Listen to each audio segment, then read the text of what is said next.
नमस्कार दोस्तों, आज फिर एक नए टॉपिक के साथ आप सबों का स्वागत करते हैं इस वीडियो में।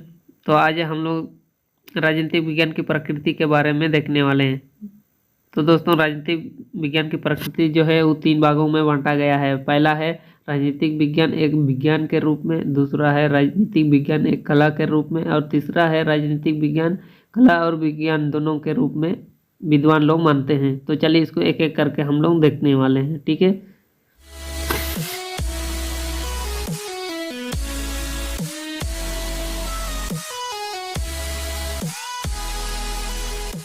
राजनीतिक विज्ञान के स्वरूप को लेकर विद्वानों में काफी मतभेद है। कुछ विद्वानों ने राजनीतिक विज्ञान को विज्ञान मानते हैं और कुछ विद्वानों ने राजनीतिक विज्ञान को कला मानते हैं। तो कुछ विद्वानों ने कला और विज्ञान दोनों मानते हैं। तो इन तीनों की विचारों की व्याख्या निम्न प्रकार से की जा सकती है। तो चलिए हम लोग इनको अलग अलग देखते हैं। पहला जो है, राजनीतिक विज्ञान एक विज्ञान है। तो अरस्तु ने राजनीतिक विज्ञान को सर्वोच्च और पूर्ण विज्ञान माना है। Bernard Shaw, Bodin, Hobbes, Montesquieu, Bluntschli, Jellinek, doctor Finer Laski आदि विद्वानों ने भी राजनीतिक विज्ञान की विद्वानों की श्रेणी में आते हैं। ठीक, विज्ञान किस विषय के क्रमबद्ध ज्ञान भी कहते हैं। विज्ञान वह ज्ञान है जो पर्यवेक्षण, अनुभव और अध्ययन के द्वारा तत्वों के उचित संबंध स्थापित करके कोमल रूप से वर्गीकृत किया गया है। निष्कर्ष के रूप में हम कह सकते हैं कि राजनीतिक विज्ञान कला और विज्ञान दोनों है। विज्ञान और कला दोनों रूपों में यह हमारे लिए उपयोगी है। एक विद्वान के रूप में यह अतीत की धनात्मक को हमारे सामने रखता है, जिसके आधार पर हम भविष्य के बारे में अनुमान लगा सकते हैं। एक कला के रूप में जीवन के आगे राजनीति विज्ञान की निम्नलिखित विशेषताएं होती हैं। तो चलिए राजनीतिक विज्ञान की क्या क्या विशेषता हैं उसको देखते हैं। तो फ्रेंड्स, आगे बढ़ने से पहले आप लोग नए हैं तो चैनल को सब्सक्राइब कर दीजिए, और ऑलरेडी सब्सक्राइब कर चुके हैं तो लाइक और कमेंट जरूर करना आपको ये सेशन कैसा लगा। तो चलिए हम लोग पॉइंट्स पर आते हैं। विज्ञान में तर्क के आधार पर सामान्य सिद्धांतों की स्थापना की जाती है। विज्ञान में प्रयोग और पर्यवेक्षण विधि अपनाई जाती है। विज्ञान के नियमों को निम्न व अदल बदल होते हैं, वे सभी स्थानों और संचयों में लागू होते हैं। तो चौथा पॉइंट है, विज्ञान में भविष्यवाणी करने की क्षमता होती है। पांचवा पॉइंट है, विज्ञान के निष्कर्ष कार्य करने के संबंध को स्पष्ट करते हैं। राजनीतिक विज्ञान के विज्ञान होने के पक्ष में निम्नलिखित तर्क दिए गए हैं। तो राजनीतिक विज्ञान जो है विज्ञान होने के पक्ष में विद्वानों द्वारा अलग अलग तर्क दिए गए हैं। तो चलिए उसको एक एक करके देखते हैं। प्रयोगात्मक विधि द्वारा राजनीतिक विज्ञान का अध्ययन संभव है। राजनीतिक विज्ञान का प्रयोग विधि द्वारा अध्ययन किया जा सकता है। एक विशाल जन समुदाय के प्रयोग के लिए प्रयोगशाला में नहीं लाया जा सकता है, लेकिन विश्व में होने वाली घटनाएं ही राजनीतिक विज्ञान की प्रयोगशाला के प्रयोग है। इनके आधार पर हम एक निश्चित निष्कर्ष पर पहुंच सकते हैं। ठीक, तो चलिए दूसरा पॉइंट है, विज्ञान की तरह राजनीतिक विज्ञान में भी भविष्यवाणी संभव है। प्राकृतिक विज्ञानों की तरह राजनीतिक विज्ञान में भविष्यवाणी नहीं की जा सकती है, लेकिन भविष्यवाणी की संभावना अवश्य रहती है, चाहे वह भविष्यवाणी हो या असामान्य हो। भौतिक विज्ञान में भविष्यवाणी निश्चित होता है, लेकिन राजनीतिक विज्ञान में संभव से अधिक नहीं है। राजनीतिक विज्ञान में भविष्यवाणी की संभावना के रूप में भविष्यवाणी अवश्य की जा सकती है। तीसरा पॉइंट है, विज्ञान की तरह पर्यवेक्षण विधि संभव है। राजनीतिक विज्ञान में जो प्रयोग हो चुके हैं उनका पर्यवेक्षण करके हम एक निश्चित निष्कर्ष पर पहुंच सकते हैं। उदाहरण के तौर पर चलिए देखते हैं इसको। राज्य की उत्पत्ति और विकास एक क्रमबद्ध ज्ञान प्रस्तुत करते हैं। प्रजातंत्र में जो प्रयोग हुए हैं उनका विश्लेषण करके यह कहा जा सकता है कि प्रजातंत्र असफलता हुआ, वहां परीक्षण करके सुझाव दिए जा सकते हैं। चौथा पॉइंट है, विज्ञान की तरह राजनीतिक विज्ञान भी एक क्रमबद्ध अध्ययन है। विज्ञान की तरह आज राजनीतिक विज्ञान का क्षेत्र भी निश्चित है और इसके अधिकांश निम्न प्रकार के नियम स्थापित हो चुके थे। आज राजनीतिक विज्ञान की सभी बातों को एक क्रम में रखकर उनका अध्ययन कर सकते हैं। उदाहरण देखते हैं, राज्य की उत्पत्ति और विकास एक क्रमबद्ध ज्ञान प्रस्तुत करते हैं। तो 5वां पॉइंट है, विज्ञान की तरह समान निष्कर्ष और सिद्धांत। विज्ञान की तरह राजनीतिक विज्ञान में भी वैज्ञानिक विधियां और वैज्ञानिक पर पहुंचा जा सकता है। ऐतिहासिक तथ्यों और राजनीतिक संस्थाओं के कार्यों पर परीक्षण तंत्र संग्रह और वर्गीकरण करके राजनीतिक विज्ञान का विद्यार्थी भी वैज्ञानिक की तरह निश्चित सिद्धांत पर पहुंच सकता है। राजनीतिक विज्ञान में ऐसे कई सामान्य सिद्धांत थे। उदाहरण, न्यायपालिका कार्यपालिका से स्वतंत्र रहने पर ही उचित न्याय कर सकते हैं।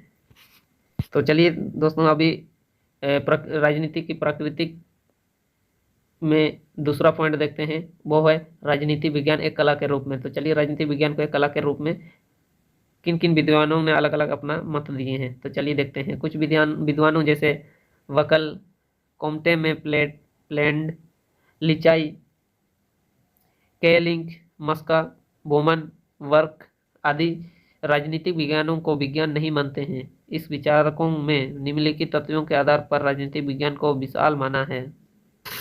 तो चलिए इसको भी अलग अलग बिंदुओं के आधार पर देखते हैं।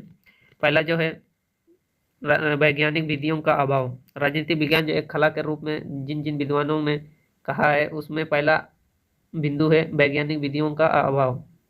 तो चलिए हम लोग इसको भी विस्तार से देखते हैं। राजनीतिक विज्ञान में वैज्ञानिक विधियां संभव नहीं है, जहां भौतिक और रसायन शास्त्र में प्रयोग और पर्यवेक्षण के द्वारा एक निश्चित निष्कर्ष पर पहुंचते हैं, लेकिन राजनीतिक विज्ञान में यह प्रयोग और पर्यवेक्षण संभव नहीं।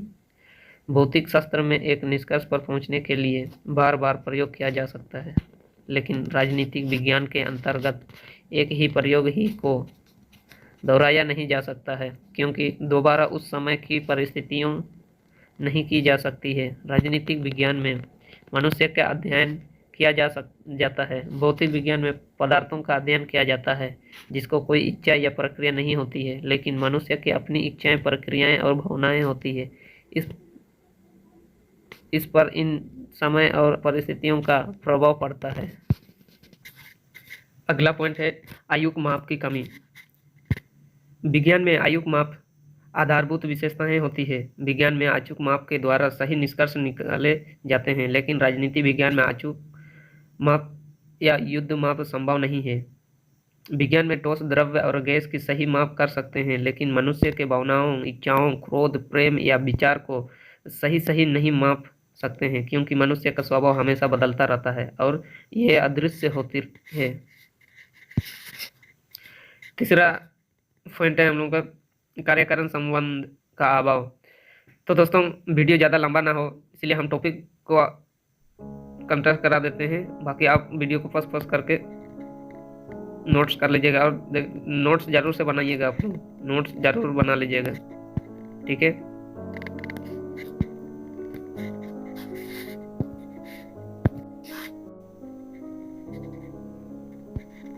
चौथा पॉइंट है भविष्यवाणी का अभाव। विज्ञान में सही नियम से सही भविष्यवाणी की जा सकती है, लेकिन राजनीतिक विज्ञान के अंतर्गत निश्चित और सही भविष्यवाणी नहीं की जा सकती। 5वां पॉइंट है शब्द निष्कर्ष की कमी।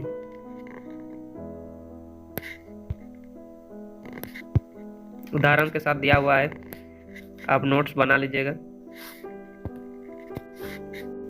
6वां पॉइंट है मानव स्वभाव की परिवर्तनशीलता। आप जितना अच्छा नोट्स बनाएंगे उतना आपका फायदा होगा, इसीलिए नोट्स सब कोई बना लेंगे। 7वां पॉइंट है निश्चित अध्ययन पद्धति का अभाव। 8वां है वस्तुपूरक अध्ययन की कमी।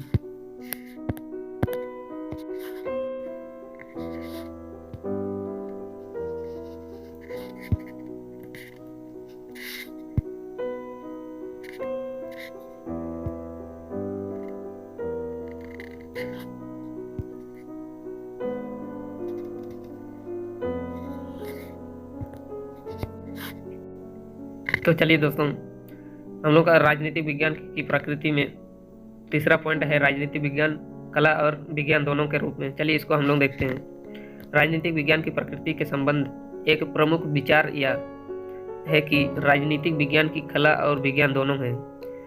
लसवेल केवाहिन आदि राजनीतिक विज्ञान को कला विज्ञान और संगम मानते हैं। राजनीतिक विज्ञान सैद्धांतिक रूप विज्ञान है और इस सैद्धांतिक रूप को यह कला बना जाती है। राजनीतिक विज्ञान राज्य एवं उसके विभिन्न संस्था संबंध में सिद्धांत की स्थापना करता है और इस सिद्धांतों को व्यवहार में लाते हैं। निष्कर्ष के रूप में हम यह कह सकते हैं कि राजनीतिक विज्ञान कला और विज्ञान दोनों है। विज्ञान और कला दोनों रूपों में यह अतीत हमारे लिए उपयोगी है। एक विज्ञान के रूप में याद अतीत की घटनाओं को हमारे सामने रखता है, जिसके आधार पर हम भविष्य के बारे में अनुमान लगा सकते हैं कि एक कला के रूप में जीवन में आगे बढ़ने की शिक्षा देकर हमें सक्रिय रखता है। यदि राजनीतिक विज्ञान को हम विज्ञान और कला दोनों रूपों में अपनाते हैं कि हम जीवन में अपने उद्देश्यों को प्राप्त कर सकते हैं। तो दोस्तों, इस वीडियो में इतना ही। आई होप आप लोगों को समझ में आ गया होगा। तो नोट्स जरूर से बना लीजिएगा और एक बात, अगर कोई चैनल को सब्सक्राइब नहीं किया है तो कर लीजिएगा। इसी तरह से आपको नोट्स मिलते रहेंगे इस चैनल के माध्यम से। तो फिर अगले किसी और टॉपिक के साथ फिर मिलते हैं। तब तक के लिए जय हिंद, जय भारत।